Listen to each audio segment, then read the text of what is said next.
The earth has got what we call the earthly chi.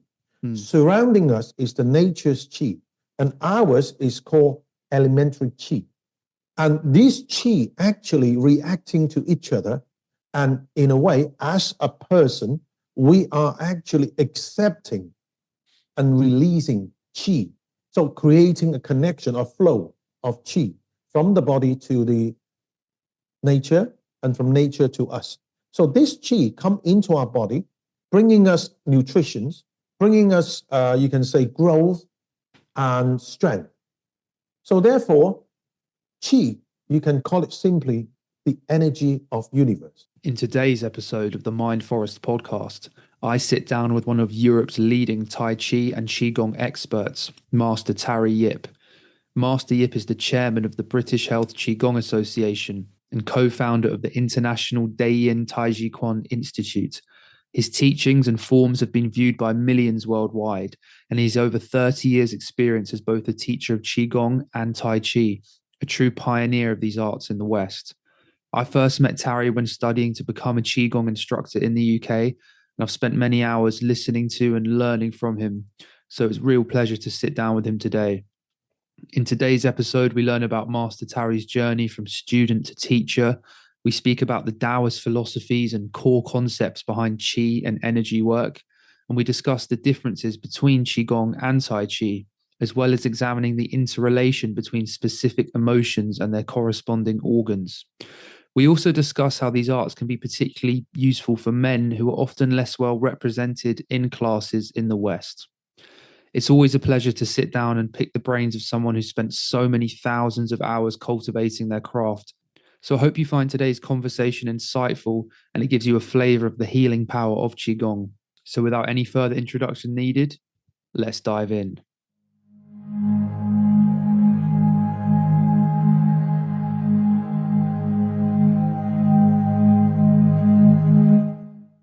Okay, so Tary, thank you very much for your time today on the Mind Forest podcast. Thanks for coming on. So let's just set the scene. So could you tell me a little bit about your early journey in Qigong? When did you discover Qigong, and how when did you first get inspired by Qigong? Okay, good morning, Charlie. Thank you for having this meeting. And a very good question about Qigong journey, my Qigong journey. Really, most Qigong practitioners tend to start probably with martial arts.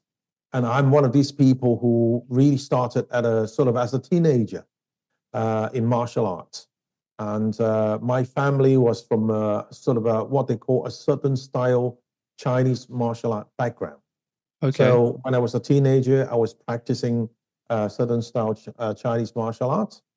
And then obviously until I met my teacher and also my father-in-law in the early 1990s, when I actually start getting involved in Tai Chi and Qigong. Now, in the past, when I was a teenager practicing Kung Fu, a certain style Kung Fu, it was always sort of named as an internal martial art. So it is already very similar to Qigong exercises.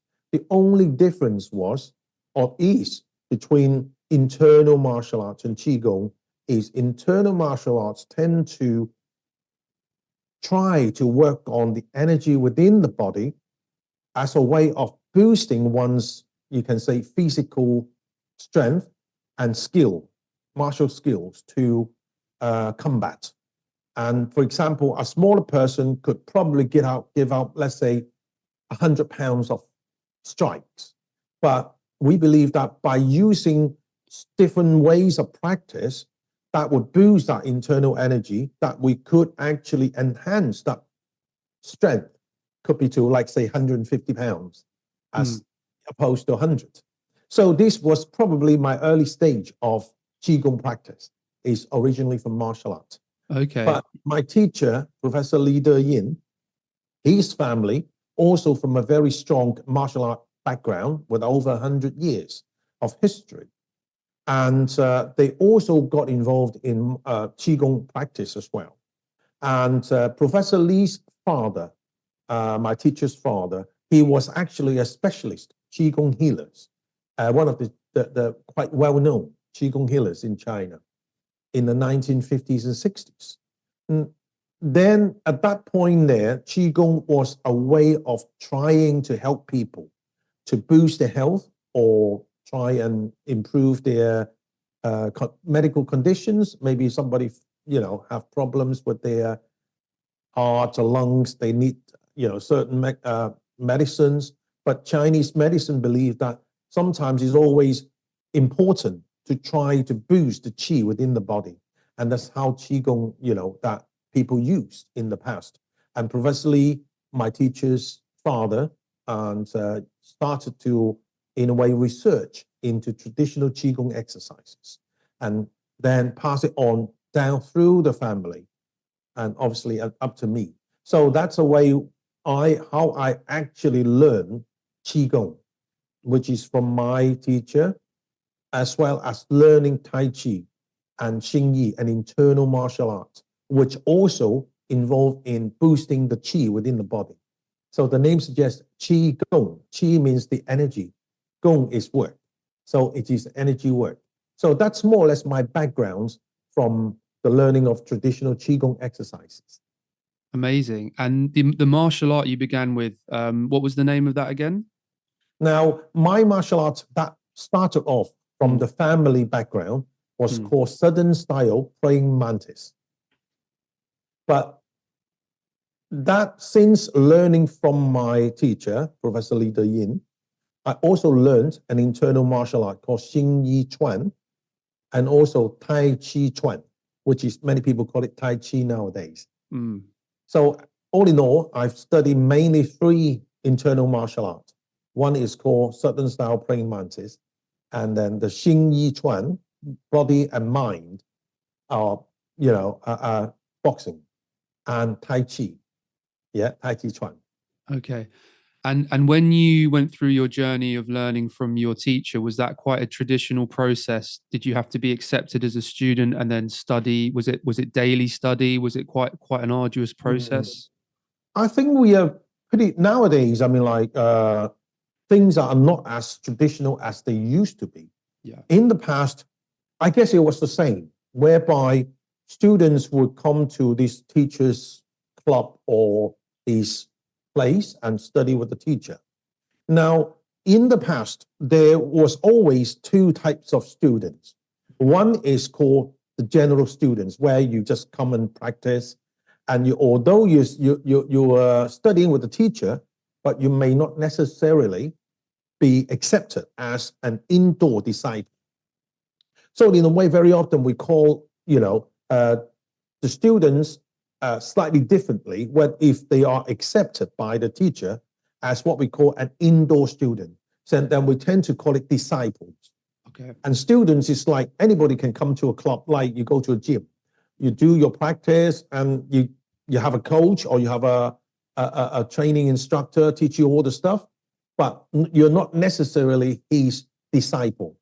You're just some, in a way, customer and a supply and demand sort of a relationship. But for me, it was similar thing to begin with. Obviously, I think my situation is slightly different because to begin with, my family already was a sort of with a background of Southern style martial arts. So that was passed down. And then when I met my teacher, and because I actually went out and married his daughter. Okay. So obviously I'm his son-in-law. Yeah. So in a way, naturally, I became his student to learn and practice. Not everybody, not all son-in-laws will actually learn the martial art from a teacher, but because my background, I was very particularly interested in Tai Chi, Xing Yi, and Qigong. So therefore, I started study under him. And then obviously we went through the proper procedure and then in a way being accepted as an indoor disciple. Amazing. So in a way, it's slightly different to some other people where they just come because my teacher, Professor Lee, had a lot of students and he still has. But all the students may not be his indoor disciples. And he has because of his background of work, he was a professor in one of the famous university in China, in Beijing. And so therefore, he wasn't very keen on taking on too many indoor disciples. So far, he's only got a few. One of them was me. So in a way, practice-wise, it will be more focused on quality and detail. As normal students, you go and learn, not to say that there is a two-tier sort of treatment. It's mainly because a lot of people, they come to learn. They don't necessarily want to know a lot. They just want to be healthy. They just want to have a bit of a social activity. So therefore, as a teacher, we very often will look at the student and say, do they want more? And that become one of the conditions, whether the students willing to, or whether the teacher is happy to accept the student as an indoor disciple. Because if you have a student who is just happy to do a sort of like a daily routine, come once or twice a week and do the practice, and then they're happy, they go home, then they are not likely to carry the family traditional very far forward. But however, certain people like myself, because we're very keen and interested in the art and really put a lot of effort in learning, not just the forms, but also understand the essence, the theories, the philosophy behind the art. So therefore, being an internal indoor disciples, that would in a way been sort of given that authority, but also the responsibility to carry the art forward. Amazing. Okay, that makes a lot of sense. There's sort of the two levels of teacher. Absolutely. Yes. And I think that would be really interesting for members of the BHQA to hear a little bit about your training background and your lineage. So that's super interesting. So you've mentioned Qigong, you mentioned Tai Chi.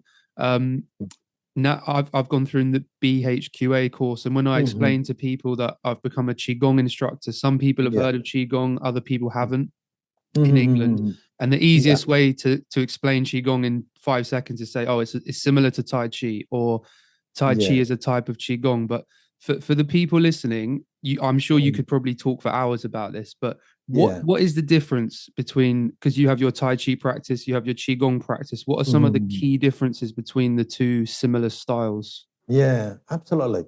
I think this is something that people always ask about, especially in the Western world.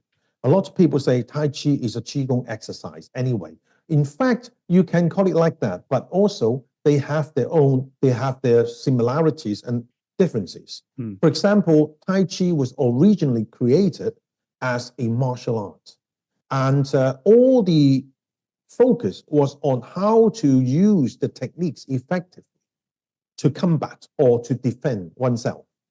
And over the years, the Tai Chi four masters realized, as well as using the physical strength, if we can develop the internal strength, which is the qi circulation or the energy within the body, and try to magnify it, and then to assist us in contact or in combat, then it will bring our skill in a higher level. So in a way, you can say without any intention, it became an internal practice that boosts the internal energy flow. And over the last 100 years or so, people starting to realize if we can use Tai Chi to boost the energy for our sort of a defense or combat, but at the same time, it actually helps us to strengthen our body and organs internally. So it can also be a very good health exercise. So therefore, Tai Chi nowadays being practiced as a Qigong as well as a martial exercise. Okay. So that is the main difference, because Qigong exercise, in fact, has much older lineage than Tai Chi. Tai Chi has only been around for up to about 500 years, but Qigong has been around for about 2,000 years or more.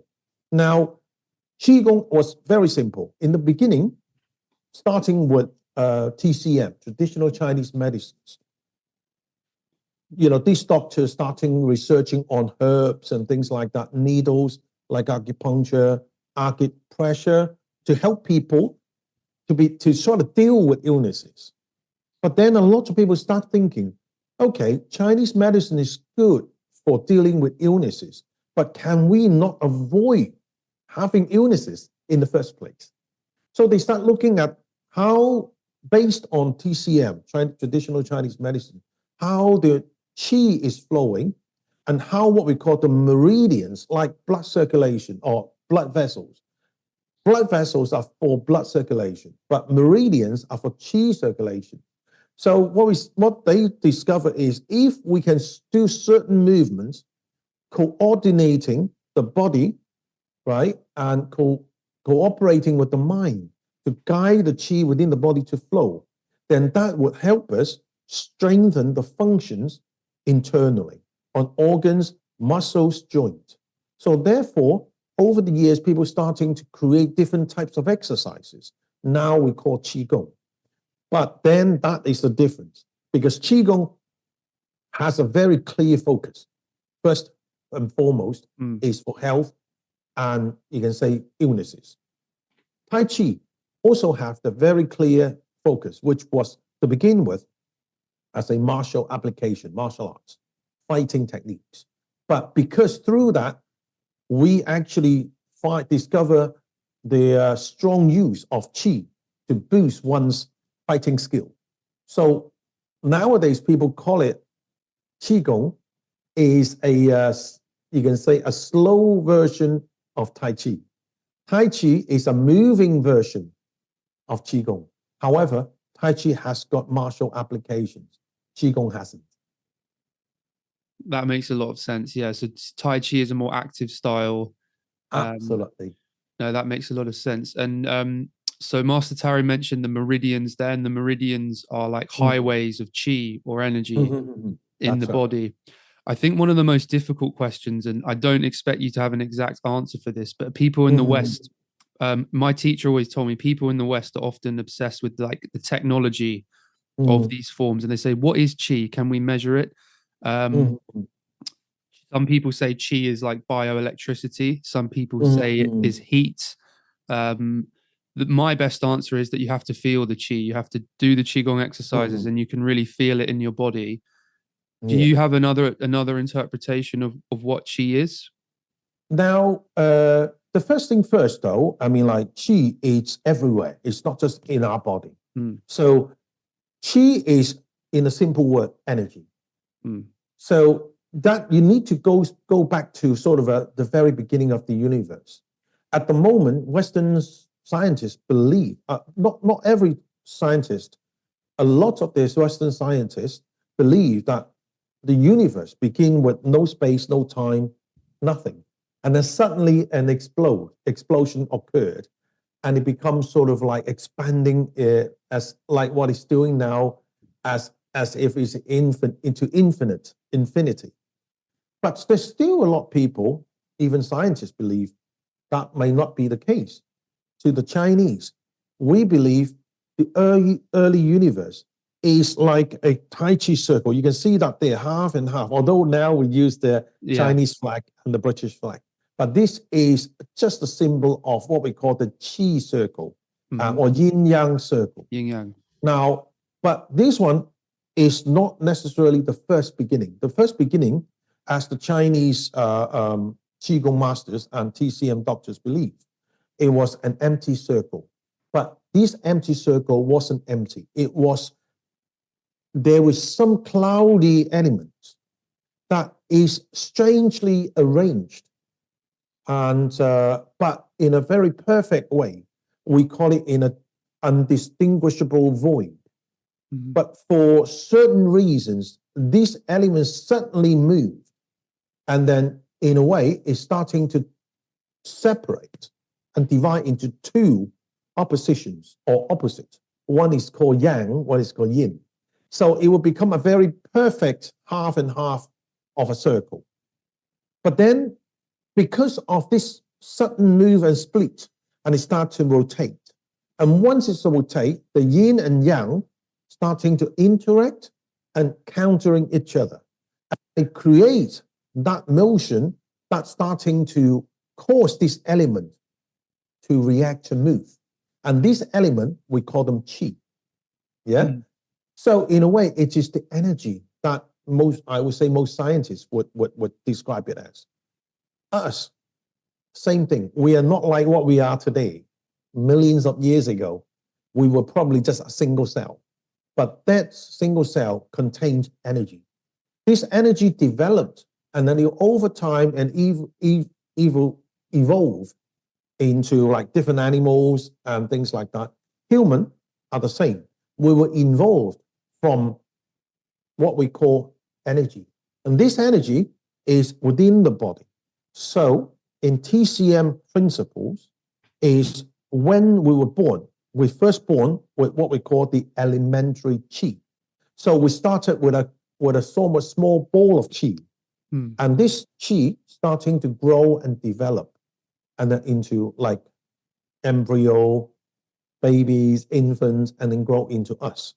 So therefore, our body inside has already got this qi that really keep us growing and living. So therefore, qi, you can say that is the essence for life.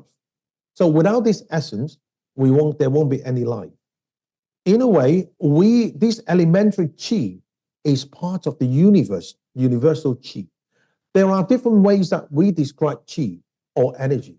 We could say the space, universe, universal qi. We call the qi of nature. And then in the core of the earth, obviously not just describing outside, but inside too, the earth has got what we call the earthly qi. Surrounding us is the nature's qi, and ours is called elementary qi.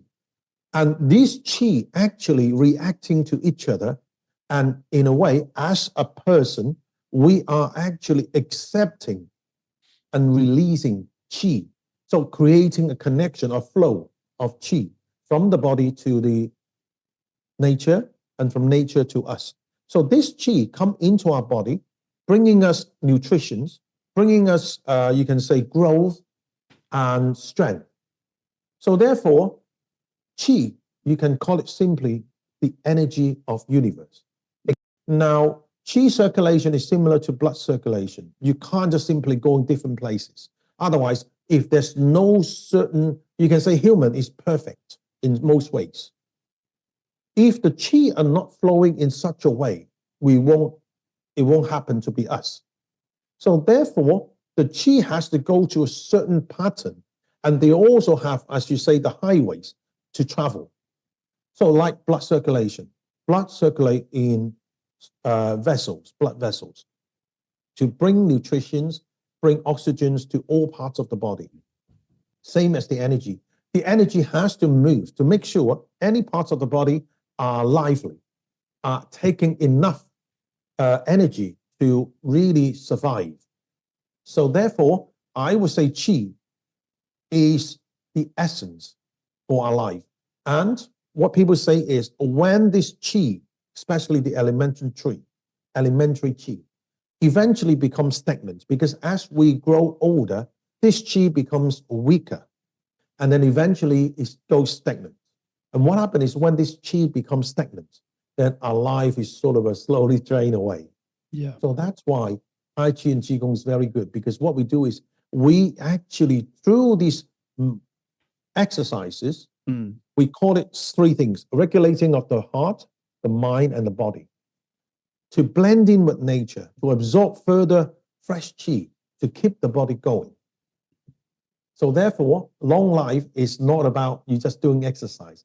It's about being with nature, absorbing the qi, interacting with the qi, body and nature, the earthly, the heavenly qi, the bodily qi, and the earthly qi.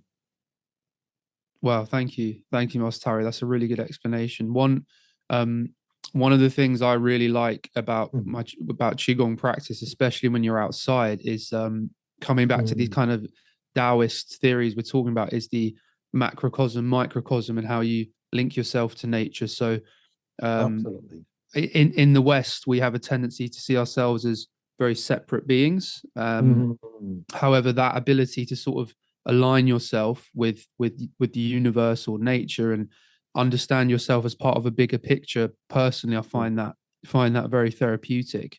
One one of the really powerful things about Qigong and TCM is the understanding of how different emotions affect different parts of your body, different organs in your body. And if anyone's interested in this, then there's lots of scientific research out there on Google Scholar you can look into. And I know we could spend hours talking about this, but it'd be really interesting just to talk through a couple of the organs and their associated emotions in Qigong for the listeners to understand. So I'll just choose one or two, and you can talk through some more. But maybe we start with the lungs. So am I right that the lungs are associated with sadness in TCM? Yeah, I mean, like a sadness and worries or anxiety. And now, first and foremost, is organs. We have different organs in the body, but 5 major organs could really affect our well-being or wellness. And these 5 organs is the lungs, the hearts, the kidneys, the spleen, and the livers. Obviously, there are also other organs that's associated with them. And emotional sort of emotions can sometimes affect us mentally, but because these energy fields or these meridians are actually linked together, so that means that these emotions or we call it emotional injuries, actually through connecting through these meridians to our organs, and then sometimes it creates sort of an adverse effect to the functions of the organs. Now, as you mentioned about the lungs, why we feel that the worries, anxiety, or sadness would affect the lungs is because, as you can see, when you feel sad, when you feel worried, when you feel sort of depressed, what will happen is your chi actually sinks.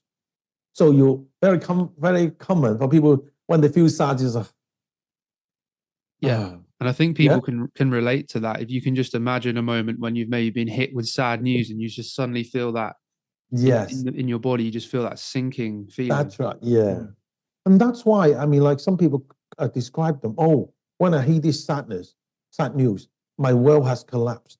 Why do they have that feeling? Because it's not really collapsing on them. It's the feeling inside has collapsed. And very, very first thing that collapse is the lungs, because then you just you breathe less, you feel upset. And what would happen then is that, in fact, it disrupts the chi flow on the meridians to the lungs because of your sort of sudden chi reductions, or not reductions, but in a way is lowering of your chi flow, slowing down of it. That actually affects the function of the lungs because the lungs don't get enough chi to actually function to process oxygen. So what that happened then is over time, the longer that sadness or anxiety or worries that stays around, the longer the lungs is being affected, eventually it would actually, in a way, create illnesses to the lungs. For example, bronchitis, cancers, and things like that will happen because the lungs is not taking enough energy to sort of keep it function effectively or efficient. So this is one of the reasons why we say that when you feel sad, when you're worried, you tend to directly, not that it doesn't affect other organs, but because the first thing you do is you just collapse internally. And that first thing that is being affected is your lungs. However, if these emotions are not being dealt with in the first instance, over time, the lungs starting to weaken. And then what happened then is because it's connected to other things, other organs, so eventually it would like a domino effect. It will slowly spread out to other organs. But the first thing that will happen will be the functioning of your lungs. Thank you. Yeah, I think it's really interesting to learn about how different emotions affect the different organs. Because like you say, I think for many people, especially sometimes men, we can hold on to our emotions, and we Yeah, haven't been taught how to release them in a healthy way. And absolutely. Yeah. and particularly the six healing sounds. For anyone who's interested, I do recommend they look up the six healing sounds qigong. Yes, It's a way of absolutely. making certain sounds and releasing Yeah, releasing from the organs. absolutely. Yes. I mean, man is a very strange animal We are in a sense. simple. I mean, I'm one of them. We're Yes, very simple but strange. Is that? that's it. Yeah. I mean, we can't really multitask. We can only do one things most of the times, but that becomes a problem because if something that is bad or something happened, we tend to bottle up first, Mm, and then we try not to show it. And in a way, this is why people say, "Oh, my whole world's collapsed." But the thing is, for women, they collapse in a way that they would express it. So yeah. that means they are releasing some of these uh, effect Mm, from the emotions. But for men, they tend to hold it back. But then when you hold it back, not only you can't work properly, you are actually restricting the chi flow inside your body because everything tightens up. And because the first thing you tighten up is your lungs. So therefore, you're actually squeezing in, squeezing and stop more and more, or reducing energy, or less and less energy will go into your lungs. So in that sense, you would actually, over time, it will actually show quicker the deterioration of your lungs function than women. yeah. So therefore, when you say about six healing sound is a good way because then you don't have to show it to people. You through this exercise, you control your emotions. You control the movement in a way. You gently guide the what we call the stale energy Mm, out of the body. Because when you're holding back on these emotions, the chi becomes stale, stagnant and stale. So what we want is to get the stale chi out of the body. And through the exercise, we bring in fresher chi to replenish it, to replace it. So in a way, we could use exercise, Qigong exercise like healing sounds, to help us in a way subtly releasing this stale chi, at the same time taking in fresh chi to create a convection of good and bad. So yeah. therefore, it would help us, especially men, to actually improve the functions of the organs or deal with these emotions. Unfortunately, very often is you'll find a lot of Qigong or Tai Chi classes even, mostly ladies. It's the same principle because most men will say, oh, I deal with it my way. I'll stay home and Mm, do mm, nothing. Or I go out having a quick drink. And they think that actually can help them. But in fact, they sometimes make it worse. So therefore, I think, if we start putting this out to people, mm, that although as men we don't deal with emotions well, but if we can use Qigong, practice Qigong exercises, is a very subtle way, and you don't have to let people know what your emotions are. But with these exercises, it helps you very quietly, without many people noticing it, releasing this stale chi, getting the emotion out of your body, deal with it in a more, in a way, philosophical way. yeah. It's a practical way, isn't it? I mean, excuse me. There's so many threads there, but I think particularly when we're talking about men, I think often we think of emotions only as mental things that we can conquer in our mind. Mm, But once we come to the understanding, and this took me a long time, but once we come to the understanding that emotions actually are physical, they do manifest in our body, then we can absolutely. have more of a practical understanding of, okay, I actually need to release this. And then we can look Mm, at things like the healing sounds as practical ways of doing that. Moving on a little bit, Qigong is obviously an evolving art. It's people often think mm, of it as something from the past, which it is, but I think it's yeah, important for people to remember it is an evolving art, and there is ongoing research. So I was absolutely. looking at studies yesterday on Google Scholar. I saw a Mm, really interesting review paper. mm, It compared many different papers over the years, and it showed that Qigong induces structural changes in the brain, especially in the hippocampus. So that was associated with improved cognitive function. So I'm sure that's not a surprise to you, but it's good to see that there are so many proofs of Qigong helping people.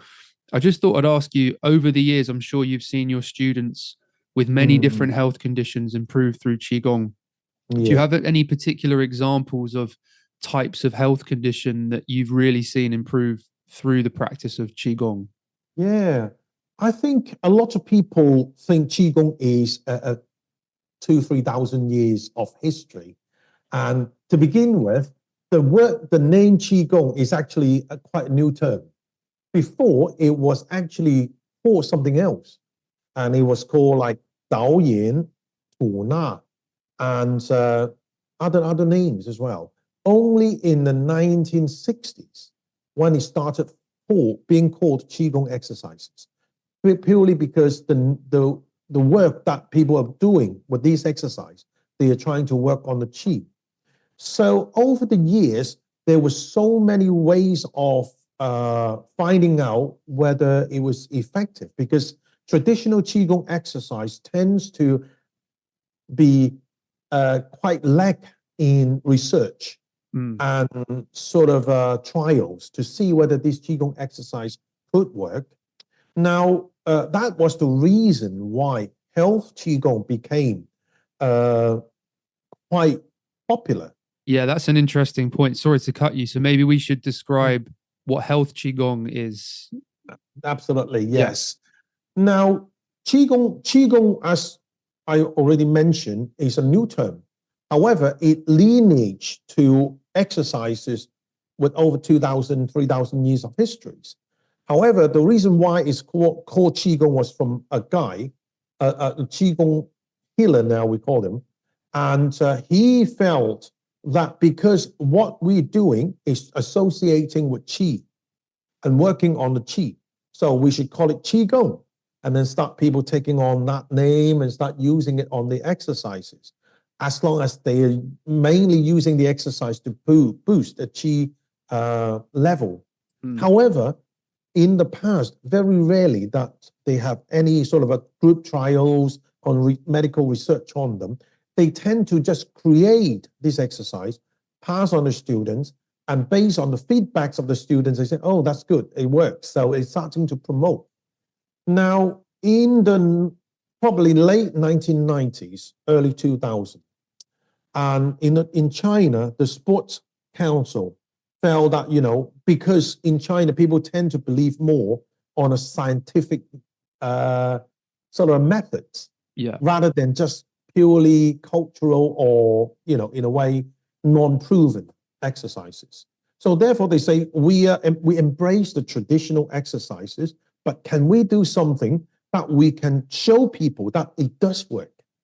So therefore, they actually invited a group of experts from different fields, TCM, Qigong, and sport professors from sport universities, to form different committees to research and trial on traditional Qigong exercises. But they found there's a problem. There are so many different branches, so many different formats, even under one exercise called, let's say, Badon Jin, the 8 treasures. There were different ways of doing it. They said we can't sort of, we won't please everyone. So what can we do? We take out the great things out of all different exercises, put them together, create a form based on this traditional method. However, once it's created, we test them. How do they test them? They would actually use trial groups to practice these exercises, and then they would put them down into different sort of medical devices and test the brain waves, test the breathing patterns, test the blood pressure, and all these sort of things. And before they start, they did all the tests. After sort of 6 months to a year, they test them again. And they find like the blood sugar, the blood, what's called it, the concentration, blood pressure, brain waves, and things like this. And they found before and after, there's a great improvement. So therefore, they, in a way, they can promote it with confidence to show people these exercises do work. Now, it came with a problem because we take out from all different traditional exercises. So if we call it the same, would people feel that like, oh, but you're not what we do? Oh, you're not doing what I do. So even under one exercise, one system, there could be different formats. So therefore, they decided, okay, why don't we do it like this? We call it as a system, health Qigong. And then we use the name of the exercise so people can see the difference. When people say, oh, I do classic 8 treasures, then they know they are doing one branch of the classic 8 treasures. But if people say, oh, I'm doing the health Qigong 8 treasures, then it becomes like a brand of exercises. It's new, but it's based on traditional Qigong principles and theories behind it. Also, they add on TCM principles and modern sports science through trials and research to ensure this exercise do work for people suffering different types of illnesses. And they found certain type of people can sort of reap the benefits quite quickly. For example, people with high blood pressure, people with even with Parkinson's. They have a trial on Parkinson's over a year, and they found that the people actually either delay or improve. Although they can't cure it, but it actually improved. Yeah. And then they also found that people doing Qigong exercise help improve their concentration. Their brain actually works much better and they focus much better. And also the general health actually improve. So in a way, health Qigong or Qigong exercises can be a very good exercise for general health, but also for specific illnesses. So far, they've done for example, like the heart, anything associated with the heart, angina, heart attack, and things like that. To the mind, concentration, dealing with stress, also Parkinson's. They've got groups to deal with Parkinson's, and they also have COVID. One of the very famous problem that was being dealt with in China during the lockdown was the COVID using health Qigong Jin. And they found that actually helped people improve their lung functions and combat COVID much more effectively. That's why you have such a low rate of fatality, because in hospitals, they introduce health Qigong Jin to all patients. Whether they are lying down, they're standing up, or they're sitting, they can still do the movement, and they found that it helps them. So you see a lot of scenes where the doctors or the nurses taking patients through health Qigong Jin. So these sort of conditions actually found to be very effectively dealt with Qigong. Very interesting. Yeah, I think I saw a study related to COVID recovery and Qigong actually. So yeah, for the listeners, I know in the West Qigong isn't as popularized, but it's interesting to learn how mainstream it is in China. You know, it's being done in mainstream hospitals, and I think it's really exciting how the traditional arts have meshed with a more scientific mind. It's not East v West. It's bringing these two ways of looking at things together. So it's really interesting, exciting to what could be discovered in the future. Really. Absolutely, yeah. I mean, not to say. I mean, I'm not saying that the traditional Qigong are not as good as no, because it would have been thousands and thousands of years of people tweaking and learning these internal arts. So yeah.